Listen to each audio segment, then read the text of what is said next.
दोस्तों साथियों, जैसा कि आप सभी जानते हैं कि लखनऊ के सेंट्रल बार में चुनाव का बिगुल फूका हुआ है। चुनाव के मात्र 2 दिन बचे हैं। आइए आज हम आपकी बात कराते हैं सुशील कुमार श्रीवास्तव, नीलू श्रीवास्तव, जो कि महामंत्री पद के प्रत्याशी हैं।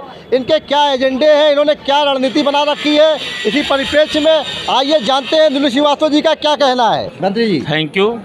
वॉइस ऑफ एडवोकेट चैनल को मैं बहुत बहुत धन्यवाद देना चाहता हूं कि उन्होंने हमारे पास आए और हमसे बात सुनने के प्रयास किए। हम अपने अधिवक्ता भाई को बताना चाहते हैं कि यहाँ पर व्यापक भ्रष्टाचार की व्यवस्था हो चुकी है। नीचे से लेकर ऊपर तक सब भ्रष्टाचारी बैठे हुए हैं। जहाँ तक यहाँ की बात है कि यहाँ पर साफ सफाई एकदम नहीं है। बाथरूम की समस्या बहुत विकट हो चुकी है। अब किसी बाथरूम अगर आप करने जाते हैं या टॉयलेट करने जाते हैं तो वहाँ पर आप कर नहीं सकते हैं, आपको अदर जगह व्यवस्था करनी पड़ती है। सबसे बड़ी समस्या ये है। पेयजल की बहुत बड़ी समस्या है कि यहाँ पर पानी नहीं है। गर्मी में लोग पानी बिना तड़प जाते हैं। जितने भी हैंडपम्प वगैरह सब कुछ लगे हुए हैं, सब जर्जर हो चुके हैं। क्या कहते हैं उसको, समरसेबुल लगे हैं, वो काम नहीं कर रहा है। वाटर कूलर है नहीं। ये सारी व्यवस्था बहुत पहले ज़रूरी है। यहाँ पर डाकघर की व्यवस्था नहीं है। हर जगह डाकघर लग गए। इतनी बड़ी सिविल कोर्ट होने के बाद भी डाकघर की व्यवस्था कब से मांग की जा रही है, अभी तक इन लोगों के द्वारा लागू नहीं किया गया है। हम लोग जब कार्यकाल में थे तो लाइब्रेरी की व्यवस्था हम लोगों ने किया था। तो ऊपर हम लोगों ने लाइब्रेरी, जब 2005 में मैं कार्यकाल में था तो ऊपर लाइब्रेरी की व्यवस्था हम लोगों के प्रयास से, उमेश चंद्र श्रीवास्तव जी के उससे हम लोगों ने उसका निर्माण करवा लिया था। तो लाइब्रेरी आज वहाँ पर है, लेकिन वहाँ पर जनरल नहीं आते हैं। काफ़ी जनरल नहीं आते हैं, तथा कथित जनरल आते हैं। जो काम के जनरल हैं वो नहीं आते। अधिवक्ता को पढ़ने लिखने में परेशानी होती है। यहाँ पर माहौल थोड़ा बहुत अराजक फैला हुआ है, उसको दूर करना है। यहाँ पर काफ़ी एडवोकेट, जो कि एडवोकेट भी न होते हुए भी एडवोकेट के बेस में घुमा करते, उस पर भी कंट्रोल करना है।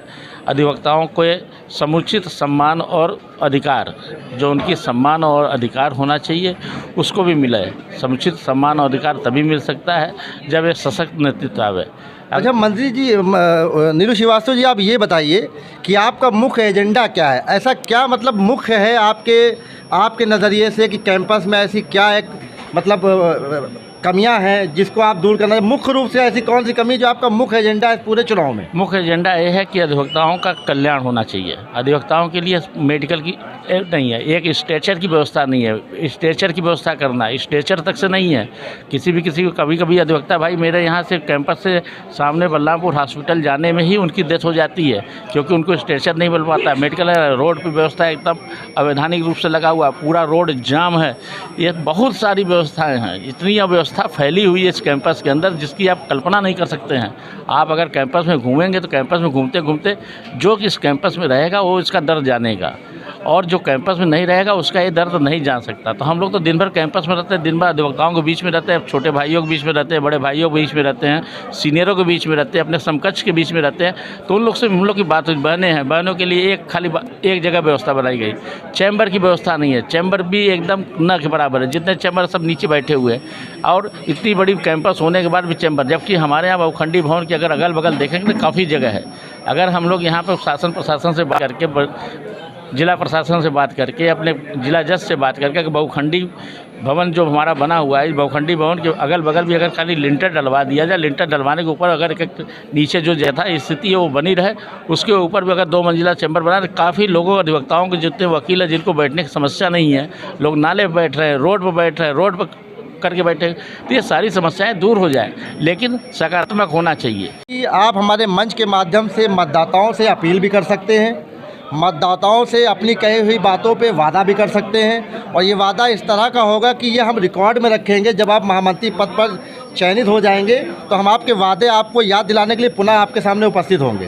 तो आप वादा और अपील आप दोनों कर सकते हैं। मैं अपने सेंट्रल बार एसोसिएशन के सभी सम्मानित मतदाताओं से अपील करता हूँ कि आप मुझे वोट और सहयोग करें, और मैं इस बात की पूरी रूप से गारंटी करता हूं कि महामंत्री पद एक दायित्व बड़ा पद होता है। इसके दायित्व का पूर्ण रूप से निर्वहन करूंगा। इसमें किसी भी प्रकार के आपको चुनने के बाद ये शर्मिंदगी नहीं महसूस होनी पड़ेगी कि मैंने इस प्रकार का महामंत्री चुना है। और चुनने के बाद, और जिसने कि हमारे बार को मेरे समाज को, मेरे शहर को मैंने अपने ऐसे कृत्यों से, गंदगी से भर रखा है जिससे कि आपको कल्पना नहीं कर सकते हैं। आप इस निश्चिंत रहिए, एकदम मैं आपको आश्वासन देता हूँ कि किसी भी प्रकार से आपके मेरे कृत्यों से किसी प्रकार को, किसी भी, न सीनियर को, न जूनियर को, न समकक्ष को कभी आघात नहीं पहुंचेगा, पहली चीज़। दूसरी चीज़ ये है कि आपको अच्छा वातावरण काम करने का मिलेगा, आप स्वस्थ माहौल में काम करेंगे, अच्छे माहौल के साथ काम करेंगे। आपका जहां सुख दुख अगर कोई होता है, कोई आपको दिक्कत होती है, आपको कोई लीगल प्रॉब्लम होती है, चूँकि मैं अधिवक्ता हूँ, जितनी मेरे पास जानकारी है, जितना मैं अपने गुरु से, अपने सीनियरों से, अपने समकक्ष भाइयों से अर्जित कर रखा है, वो आप मुझसे ले सकते हैं। आप हमेशा हमारे साथ रहे, मैं आप लोग के साथ रहूँगा, हर सुख दुख की लड़ाई में मैं आपके साथ रहूँगा। इस बात की मैं पूरी गारंटी देता हूँ कि आपको कभी शर्मिंदगी नहीं महसूस होगी कि मैंने ऐसा महामंत्री चुन लिया जो कि हमारे लिए ये गलत हुआ है। Thank you.